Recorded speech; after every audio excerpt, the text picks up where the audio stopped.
Now, there's two common mistakes that I see amateur golfers fall into.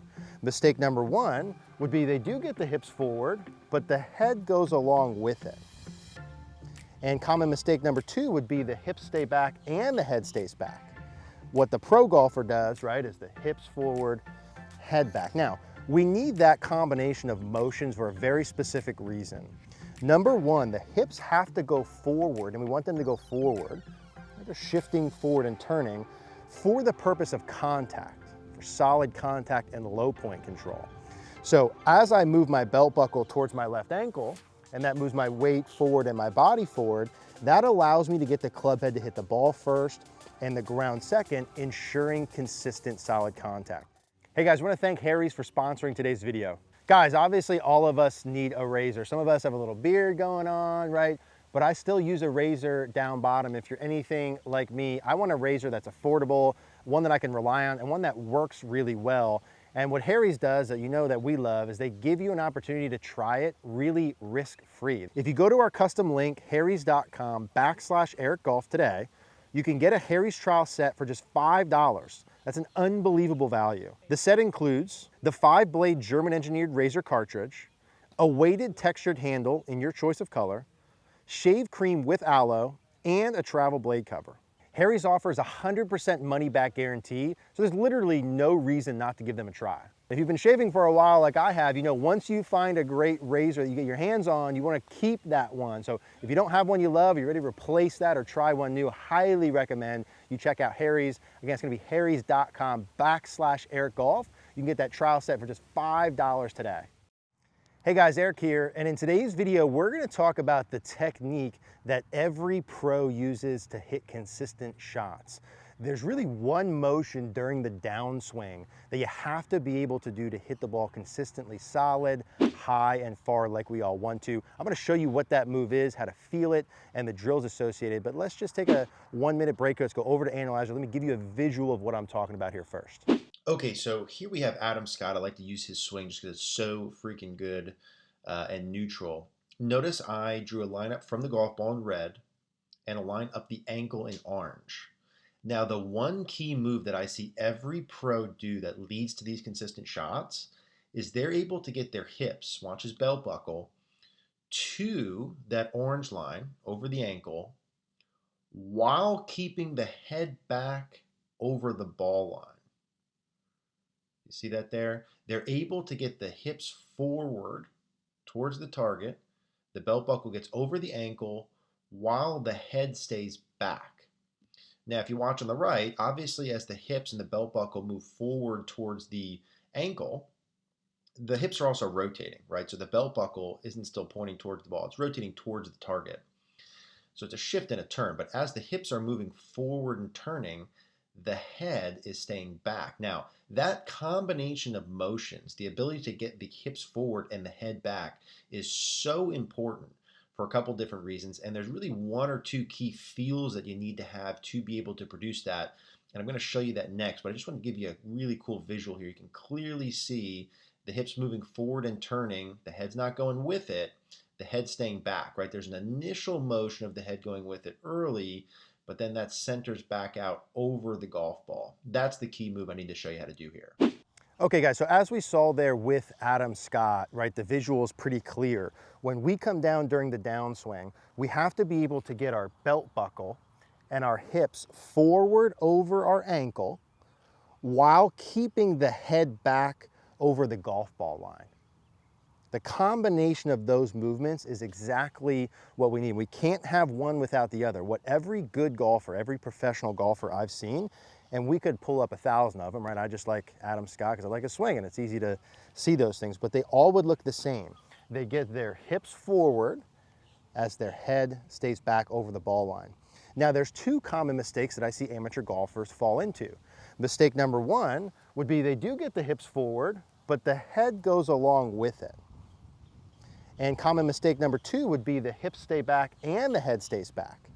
What the pro golfer does, right, is the hips forward, head back. Now, we need that combination of motions for a very specific reason. Number one, the hips have to go forward, and we want them to go forward. They're shifting forward and turning for the purpose of contact, for solid contact and low point control. So as I move my belt buckle towards my left ankle, and that moves my weight forward and my body forward, that allows me to get the club head to hit the ball first and the ground second, ensuring consistent solid contact. And for all of us, really, that's the #1 goal when we go play, is how do we hit it consistently solid? Step number 1, the hips move forward as they turn. But if my hips move forward as they're turning and my head goes along with it, what you're gonna notice from the down the line angle and the face on, we can split screen them, is the club's gonna come too steep into the ground and too far from over the top. So if I move everything forward, I can still get ball first, ground second, have some solid contact, but because the club's gonna come too far over it, too steep, too out to in, that's gonna compromise some of the contact. I'm gonna hit pulls and fades, and I'm gonna struggle with distance from there. So we need to be able to keep the head back over the golf ball for what purpose? Well, when I keep my head back, what that enables me to do, #1, is get the club head traveling into the ball from a nice shallow angle of approach, and it enables me to get the club head working from inside, right? Does that make sense? So we have to have those combinations of motions. Now, how I like to feel this and practice this, and there's several ways to do it, but the simple way to start is just put a club in line with the golf ball. Now, when I set up, I'm gonna feel like my belt buckle gets forward of the club, and as my belt buckle goes forward of the club, notice it doesn't go forward and just stay pointed right at the golf ball. That would be no turn. You can see with the Adam Scott visual, the side by side, as the hips, the belt buckle is going towards the left ankle, it's very clearly also turning towards the target, right? So there is some rotation there as well. So as I'm getting that belt buckle forward and turning, I'm gonna feel like there's almost a wall where this club head is and where the club is in the ground, and I wanna just keep my head back over that wall. And I'm gonna do that via right side bend, which we'll explain in a second. So step #1 with the drill, club's in line with the ball, the belt buckle is gonna go forward towards my lead ankle, but my head's gonna stay back over the club line. And you guys love when I say it, but that's as good as I can hit it, okay?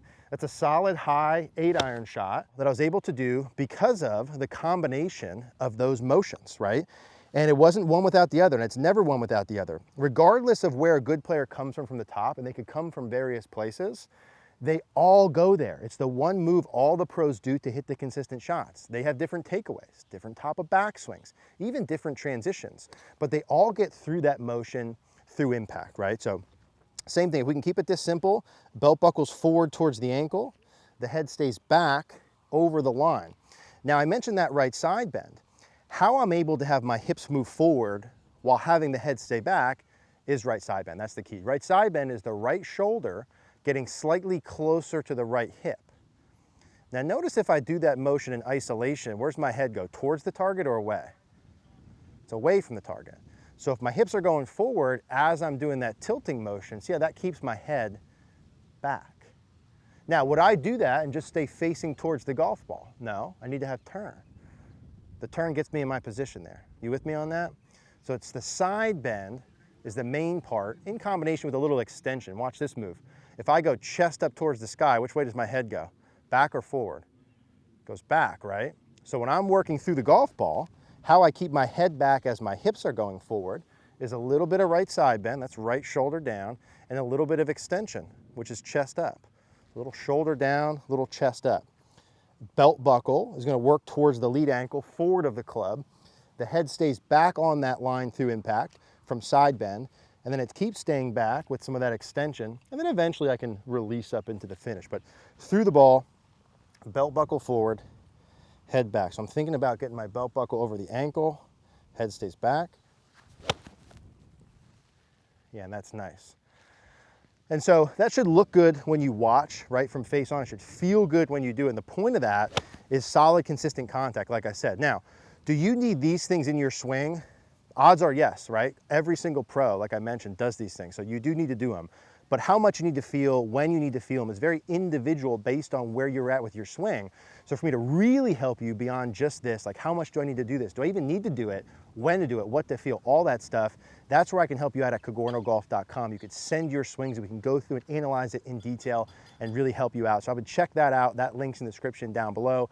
As always, if you have any comments, leave those down. I read them all and comment back. Liking the video, share the video, all that stuff really helps us. And I appreciate you guys watching.